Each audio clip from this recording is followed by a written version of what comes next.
No início da safra 16/17, a Emater do Rio Grande do Sul não estava tão otimista em relação à produtividade média das suas lavouras de verão. Ela esperava que o rendimento médio da maioria das culturas ficasse abaixo do rendimento que elas obtiveram na safra 2015-2016. Na última semana, a entidade, contudo, revisou as suas expectativas de produtividade média dessas lavouras e agora projeta que todas as culturas de verão tenham um rendimento maior do que o ciclo passado. A gente vai acompanhar agora quais são esses números para o arroz, feijão, milho e soja, começando pela cultura do arroz, uma importante cultura para o estado gaúcho, já que ele responde por mais de 70% da produção nacional deste cereal. No caso do arroz, a Emater, desde o início da safra, já projetava um rendimento superior em relação ao ciclo passado, já que a temporada 15/16 foi de quebra. Choveu muito na fase inicial de plantio, você produtor se lembra bem, e com isso o rendimento médio foi lá embaixo. No início da safra, a Emater já projetava, portanto, uma melhora nessa temporada, mas agora melhorou ainda mais a expectativa de rendimento médio. Veja comigo que na coluna em verde você vê o rendimento médio das lavouras na safra passada. Cada hectare plantado com arroz rendeu no estado gaúcho, no ciclo 15/16, 141,06 sacas de 50 quilos por hectare. Nas colunas em amarelo, você acompanha quais são as expectativas para a temporada 16/17.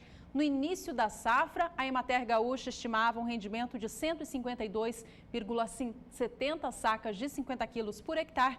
E nessa última semana, movimentou essa expectativa, trouxe para cima para 154,66 sacas, portanto, melhorando essa expectativa de rendimento médio. Antes era estimada em uma melhora de 8,3% e agora uma melhora de quase 10% na comparação com o ciclo 2015-2016.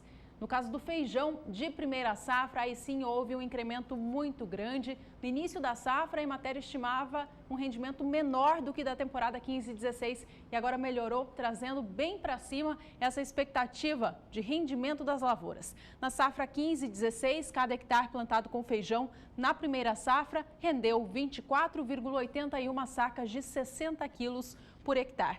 Para a temporada 16/17, ela estimava no início do ciclo o rendimento de 22,28 sacas, mas agora elevou essa projeção para 29,21 sacas de 60 quilos por hectare, melhorando, portanto, bastante esse rendimento médio esperado. O início da safra trazia uma projeção de queda de 10,3% e agora traz uma melhora superior a 17%.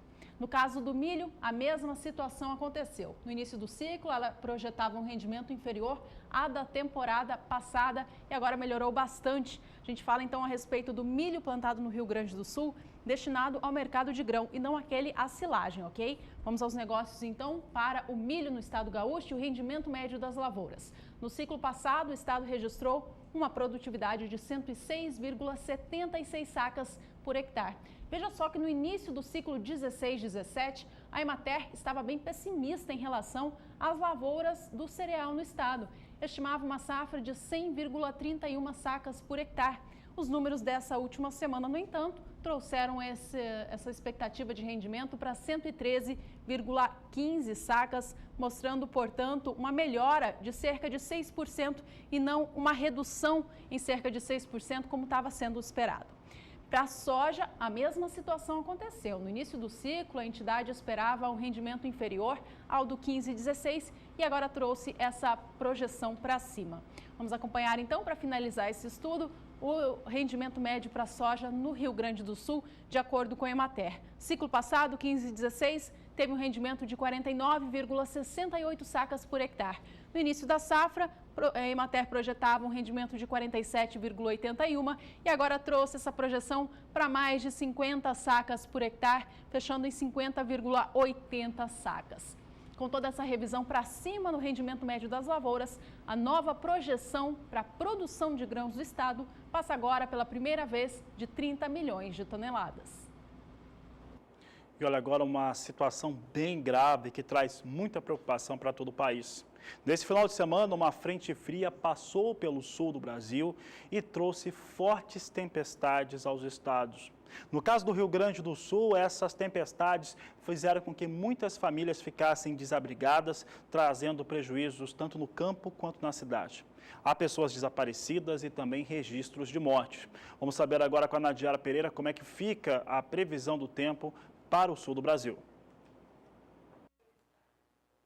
Nos últimos dias, as chuvas diminuíram em partes do sudeste e do centro-oeste, o calor aumentou. Isso se reflete até mesmo na diminuição da umidade no solo. A gente observa que grande parte dos estados agora com índices entre 50% e 70% de umidade. Enquanto isso, no sul do Brasil, a chuva voltou a ganhar intensidade. No Rio Grande do Sul, choveu forte e o índice de umidade no solo chega até 100%. E uma das responsáveis pelo aumento da chuva no Rio Grande do Sul foi uma frente fria que passou agora durante o final de semana e, além de trazer chuva forte, trouxe muitos transtornos por causa de queda de granizo e ventania. Muitas cidades tiveram transtornos por causa dos fortes ventos que trouxeram danos para residências e também quedas de árvore. Principalmente na região serrana do Rio Grande do Sul, houve muitos transtornos durante o domingo. Agora, nesses próximos dias, a frente fria que estava no sul do Brasil, ela avança em direção ao sudeste. Já a partir desta segunda-feira tem previsão de chuva forte aqui entre o leste de São Paulo, partes do Rio de Janeiro e sul de Minas Gerais. E lá no sul do Brasil, a chuva diminui um pouco agora no início da semana e o destaque é a queda na temperatura. Hoje já fez frio e amanhã teremos novamente uma madrugada bem fria no interior da região sul. Essa madrugada fria pode afetar algumas lavouras de arroz que foram plantadas um pouco mais tarde e ainda estão na fase de desenvolvimento. Deve voltar a chover na segunda metade da semana, de forma generalizada sobre o interior da região sul, mas com maiores volumes sobre o Paraná. No Rio Grande do Sul, as pancadas serão muito isoladas e com baixos acumulados e não devem comprometer as atividades no campo. No segundo período, previsão também de pouca chuva sobre o interior da região sul, então, neste período mais, um tempo favorável, principalmente para a colheita da soja no Rio Grande do Sul e também para a finalização do plantio do milho segunda safra sobre o Paraná e sobre o sudeste e centro-oeste, chuvas mais generalizadas com volumes um pouco maiores, variando de 30 a 50 milímetros, o que significa que o solo vai continuar com boas condições de umidade para o desenvolvimento das lavouras de milho. No decorrer do terceiro período, entre os dias 23 e 27 agora do mês de março, chove em boa parte do interior do país e a gente observa que os volumes devem ser um pouco mais expressivos aqui na faixa leste, do sudeste, partes do oeste paranaense, interior de Mato Grosso do Sul e também estado mato-grossense, onde deve chover em torno de 30 milímetros. Então chove em boa parte do centro-sul do Brasil, mas a chuva não será tão expressiva a ponto de trazer transtornos, mas pelo menos mantém as boas condições de umidade na maior parte dos estados.